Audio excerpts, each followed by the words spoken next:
चक्रास की डेफिनेशन हम करेंगे तो आपको ध्यान से सुनना है।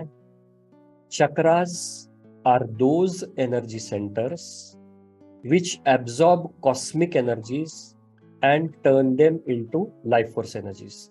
चक्र ऊर्जा के ऐसे केंद्र हैं जो वैश्विक शक्ति को खींचते हैं और उसका रूपांतरण जैविक शक्ति में करते हैं। ठीक है, तो chakras are those energies which, Marathi में अगर हम देखेंगे तो चक्र ऊर्जेचे असे केंद्र आहेत जे वैश्विक शक्तीला खेचून घेतात आणि जैविक शक्तीमध्ये त्याचं रूपांतरण करतात। अब हर चक्रा का एक फंक्शन होता है, हर चक्रा का एक कलर होता है, हर चक्रा से रिलेटेड एक एलिमेंट होता है।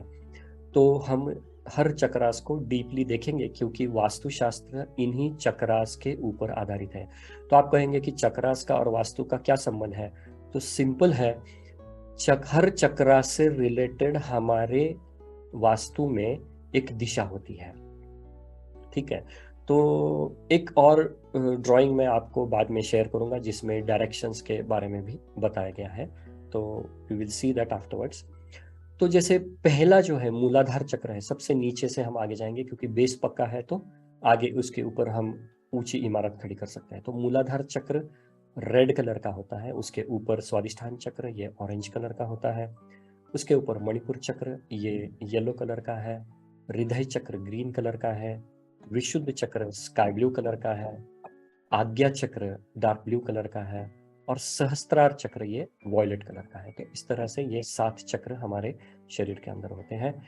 ये चक्र कहाँ होते हैं? तो शरीर में जो 72 करोड़ 72 लाख 72,210 नाड़ियां है, उसमें से 3 नाड़ियां यानी 3 पाथवेज है, एयर के पाथवेज है, प्राण शक्ति के पाथवेज है, वो स्पाइनल कॉर्ड में होते हैं। वो ईडा, पिंगला और सुषुम्ना होती है। तो सुषुम्ना, ईडा नाड़ी जो होती है, ईडा पाथवे ये लेफ्ट नॉस्ट्रिल से गुजरती है, पिंगला नाड़ी है वो राइट नॉस्ट्रिल से गुजरती है और सुषुम्ना नाड़ी है ये बीच के रास्ते से गुजरती है।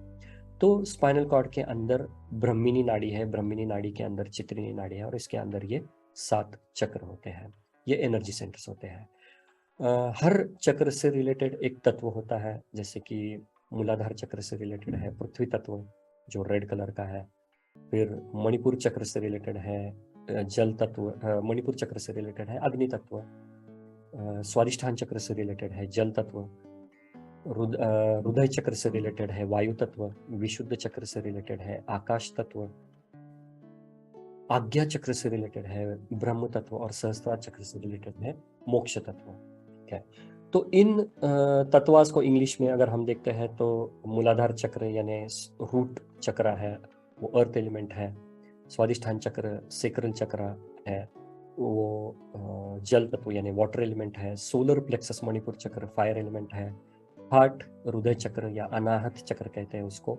अनाहत इसलिए यानी बिना आहट की आवाज या बिना आवाज की आहट, इसको अनाहत कहते हैं। तो ये हृदय चक्र है ये वायु तत्व यानी एयर एलिमेंट का है, विशुद्ध चक्र ये आकाश तत्व यानी स्काई एलिमेंट का है, इसको हम थ्रोट चक्र कहते हैं। थर्ड आई चक्र यानी आजना चक्र है ये ब्रह्म तत्व कहलाता है, इसको इंग्लिश में ईथर कहते हैं। और क्राउन चक्र है सहस्त्रार, सहस्त्रार का मतलब है 1000 पंखुड़ियों वाला, है ना।